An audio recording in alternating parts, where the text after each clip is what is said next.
Olá, queridos alunos e alunas da EJA. Estamos aqui para dar início à retomada dos nossos estudos, que esteve parado por conta da pandemia.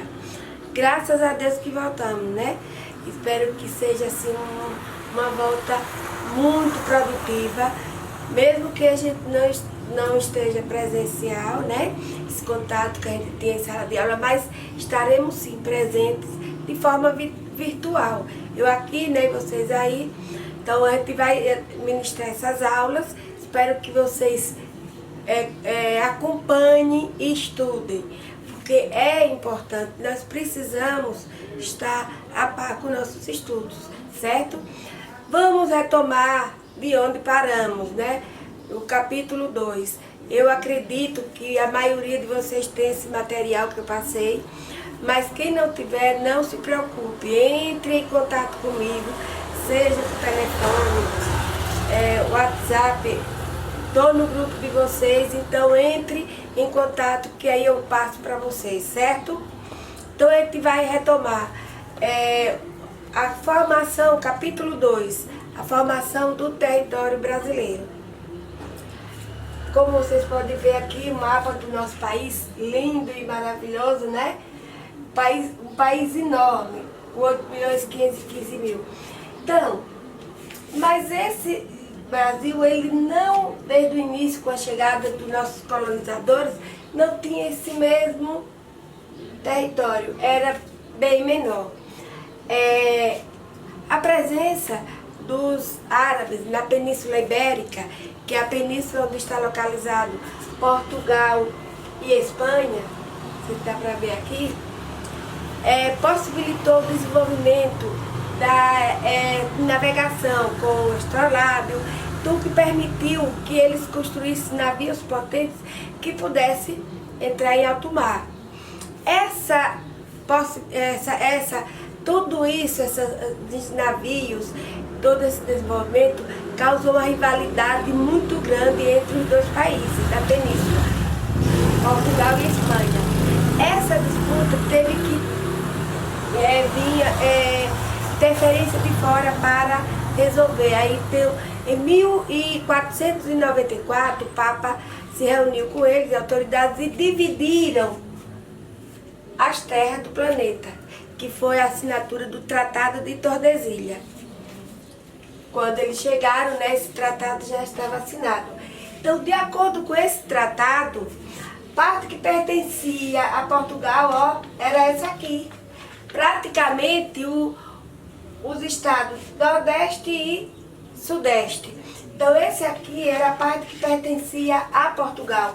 Essa outra e o restante pertencia à Espanha, né, de acordo com o Tratado de Tordesilhas. Só que aí os portugueses começaram as atividades. Primeiro a extração do pau-brasil, depois o desenvolvimento das outras atividades. Para essa, a gente sabe que quem veio para aqui foi a elite portuguesa, né? Que não fazia esses trabalhos manuais. Tentaram primeiro com os indígenas para trabalhar, mas houve uma dificuldade, não deu certo. Muitos diziam que porque o índio era preguiçoso. Na verdade, isso não acontece. É que o índio tem uma outra cultura. Ele não tem essa cultura de acumular riqueza. Vive para o dia a dia. Foi o que eles fizeram. Vieram para o continente africano pegar negros para trabalhar aqui no Brasil como escravos.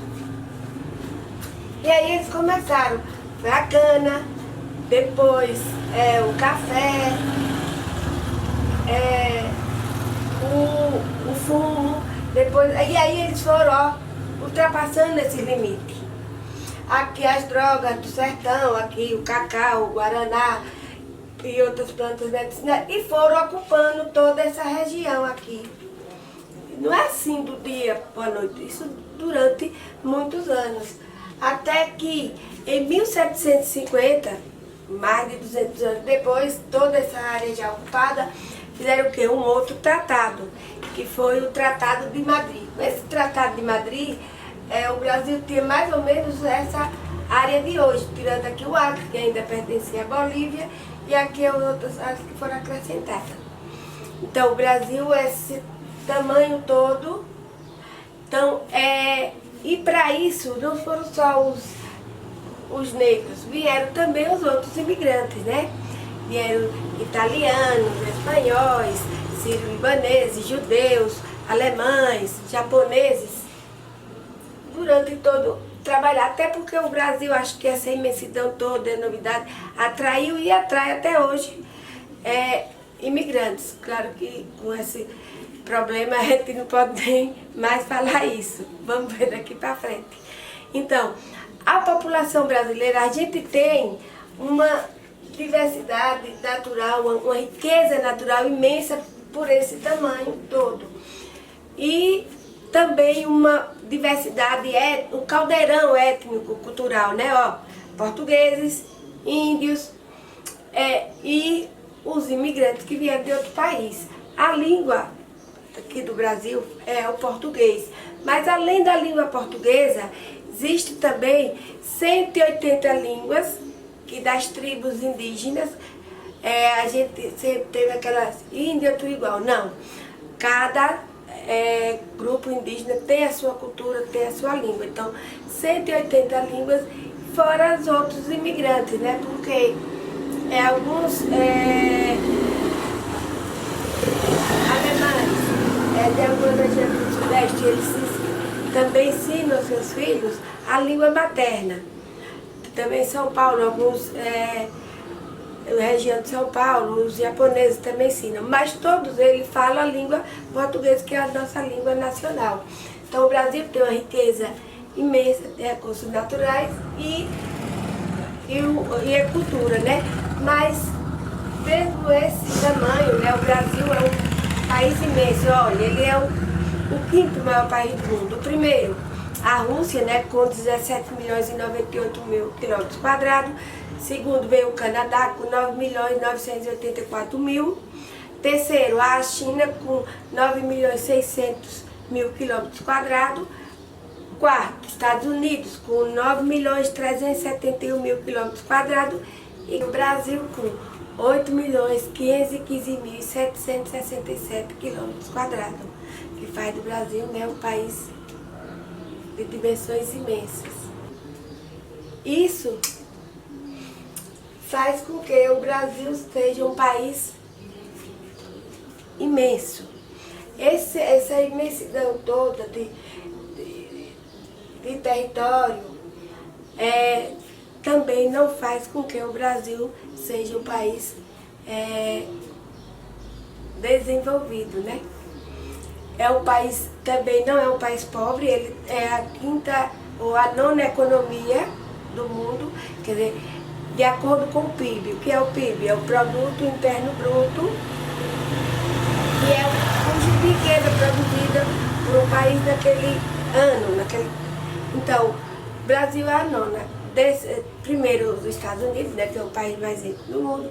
Segundo, vem a China. Terceiro, vem o Reino Unido, o Japão. Quarto, a Alemanha. Quinto, o Reino Unido. Sexto, a Índia, vem a Itália, e o Brasil, nono lugar. Olha, mesmo essa riqueza toda, mesmo não faz do Brasil país desenvolvido, porque nós temos países desenvolvidos e países em desenvolvimento, né, a divisão. Isso é de acordo com o IDH e a economia. Olha, para ser desenvolvido não basta ser rico, ser industrializado, tem que ser desenvolvido, tem que também esse desenvolvimento também para a população, que é um dos elementos, que é o IDH, que é o Índice de Desenvolvimento Humano. Ele leva em conta o que é educação, saúde, expectativa de vida. E o Brasil, a gente sabe que ainda existe um número grande de analfabetismo no Brasil. A saúde também do Brasil ainda não, ela ainda é precária, ela ainda tem muitas baixas. Então, não tem o Brasil é rico, mas a riqueza não passa para todos os brasileiros. Existe no Brasil grande disparidade. É um grupo bem reduzido, muito rico e grande parte da população pobre. Então, para ser desenvolvido, esse desenvolvimento também tem que ir para a população. Ah, os países desenvolvidos não existem pobres? Existe sim, a gente sabe. Só que não com essa quantidade enorme como tem nos países em desenvolvimento. Mas é desse grupo que o Brasil está, a gente já subiu mais um degrau. Porque nós somos um país industrializado, a economia, que é um dos fatores primordiais, então levou o Brasil e está em outro grupo, que é o grupo dos países emergentes, que está a China, a Índia, o Brasil, o México, a África do Sul e outros países mais. Então esse grupo emergente, quer dizer, a gente já saiu do grupo em desenvolvimento, a gente já está no grupo dos emergentes, que também é chamado, também os BRICS, né? Lembram? Os BRICS que eu falei? E as iniciais dos países, Brasil, Rússia, Índia, China e África do Sul. Então os BRICS. O país faz parte dos países emergentes, o Brasil se destaca também junto com a China e mais outros. Então esse é o nosso Brasil, né?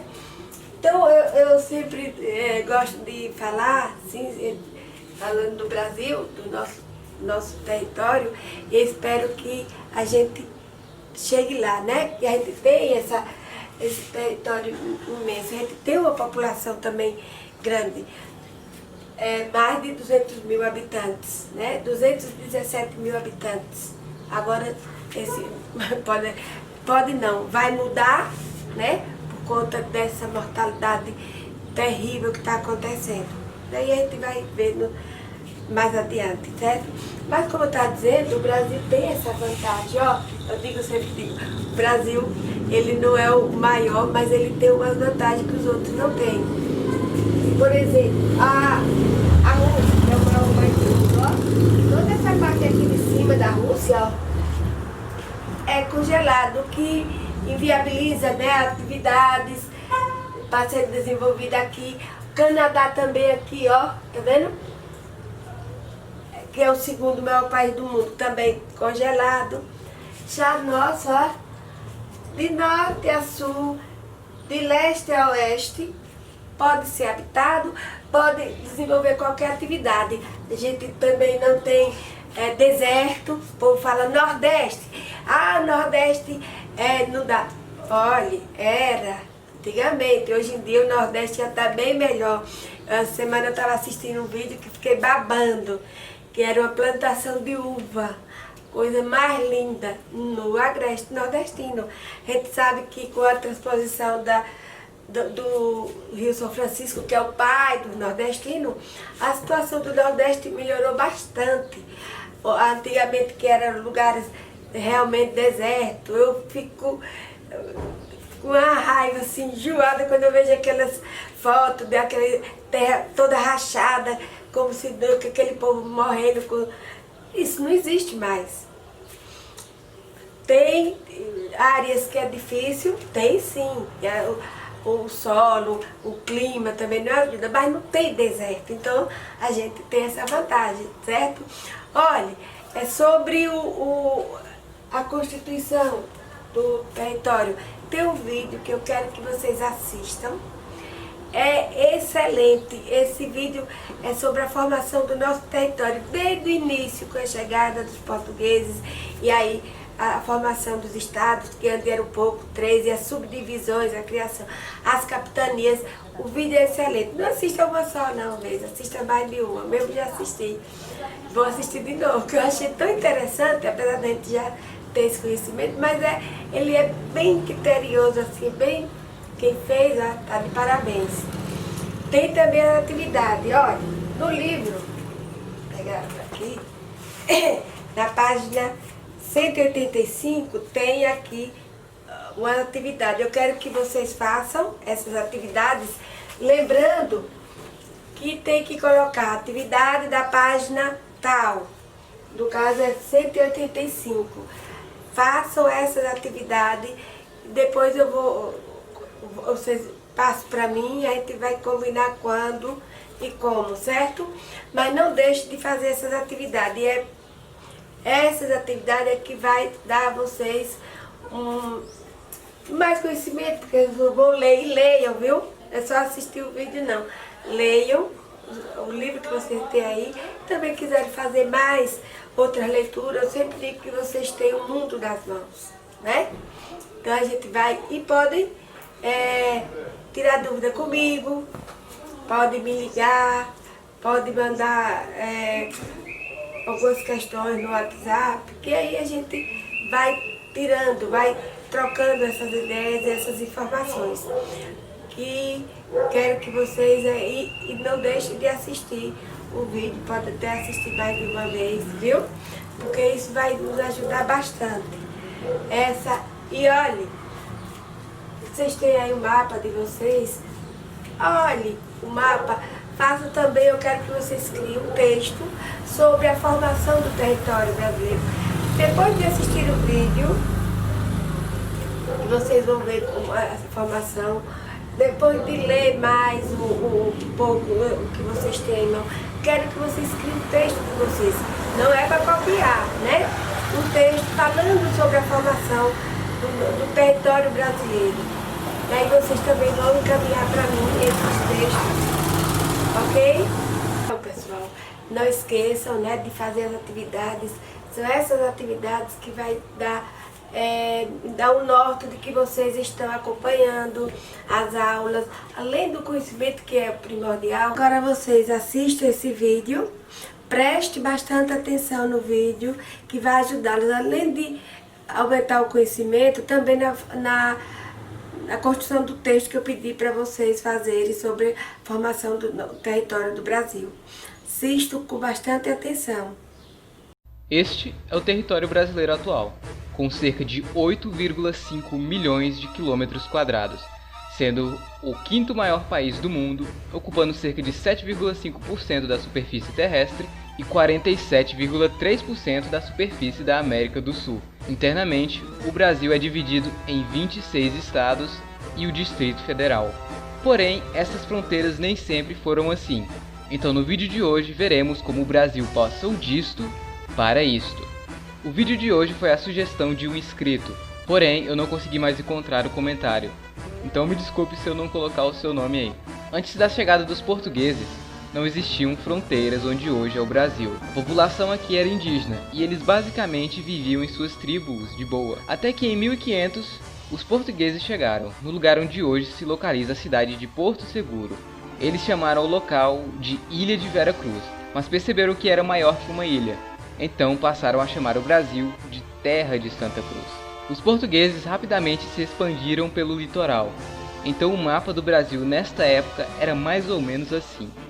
Porém o mapa que geralmente podemos encontrar do território brasileiro nesta época é este, pois existia um tratado de divisão da América, conhecido como Tratado de Tordesilhas, em que Portugal ficava com uma parte e a Espanha com a outra.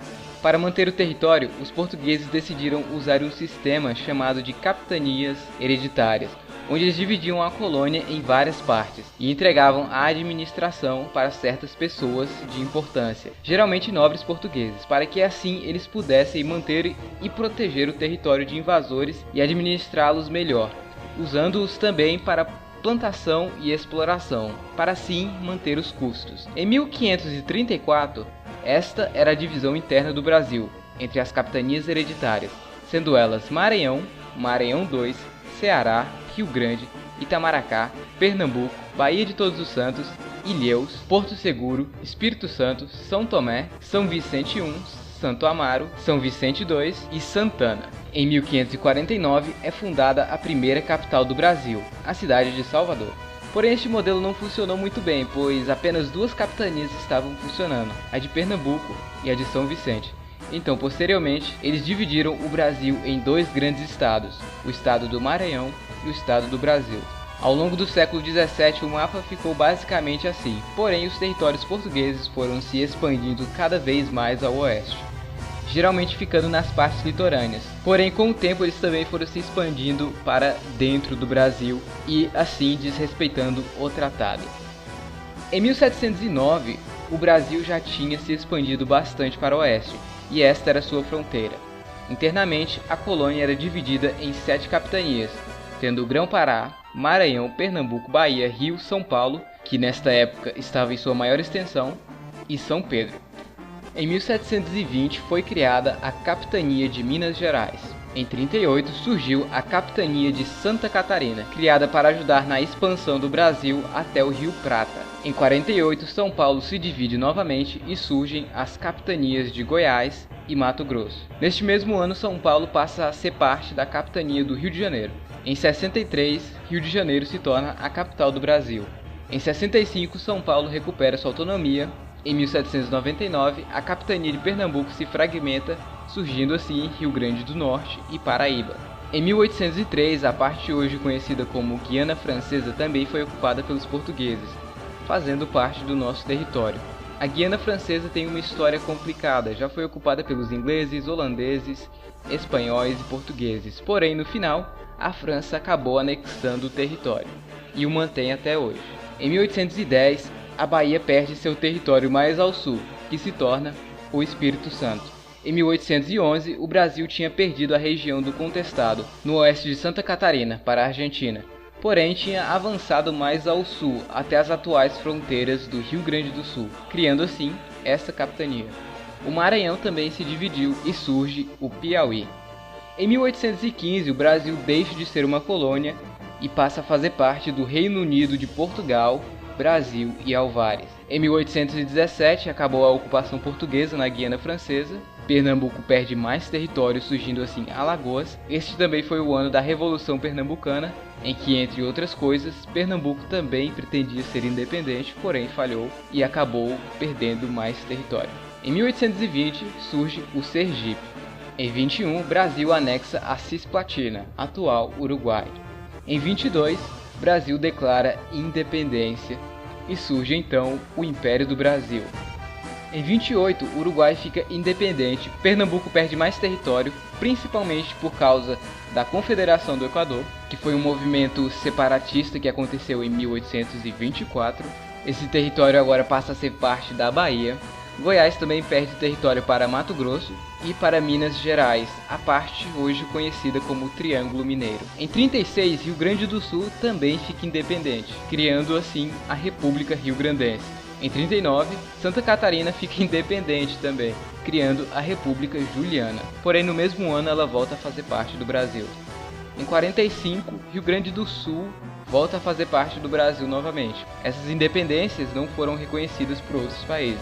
Em 50, Grão-Pará se divide, surgindo assim Amazonas e Pará. Em 53, São Paulo se divide novamente e nasce o Paraná. Um dos motivos foram as revoluções liberais que aconteceram em 42 e que teve bastante participação dos paulistas, além de outros motivos regionais. Em 67, Brasil avança suas fronteiras para o oeste, aumentando as províncias do Amazonas e Mato Grosso. Em 70, após o fim da Guerra do Paraguai, o Brasil aumenta um pouquinho mais seu território. Em 89, acontece a Proclamação da República. Em 1903, o Brasil recupera o território de Contestado, acontece também a Guerra do Acre, não essa aí, essa que também é conhecida como Revolução Acreana.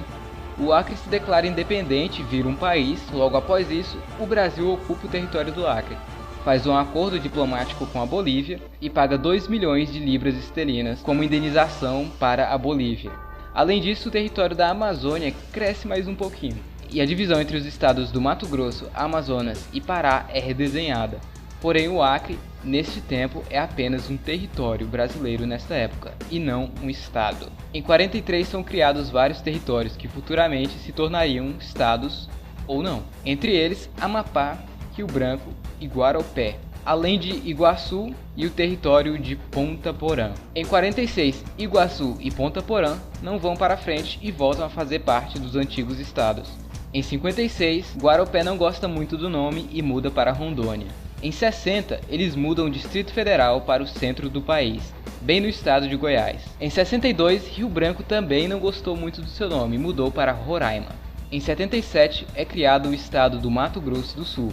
Os motivos oficiais simplesmente foram que o estado do Mato Grosso era muito grande e difícil de se governar. E finalmente, em 1988, é criado o estado do Tocantins, que fazia parte de Goiás, porém a região norte era esquecida pelo governo, então eles resolveram sair, sendo este o estado mais novo do Brasil. E desde a separação, o Tocantins é um dos estados que mais crescem, apesar de estar bem longe do nível de alguns outros. Enfim, espero que vocês tenham gostado. E aí, gostaram do vídeo? Espero que sim. E da aula, então esse vídeo vai ajudá-los às atividades. Desculpem, viu, os erros, o barulho da moto passando aqui. Estou tentando fazer e moro aqui no centro, o barulho é muito grande, fazendo e passa carro, moto. Então, eu tô aqui engateando, viu? Eu espero melhorar daqui pra frente, viu? Então, bons estudos, fique com Deus. Beijo no coração.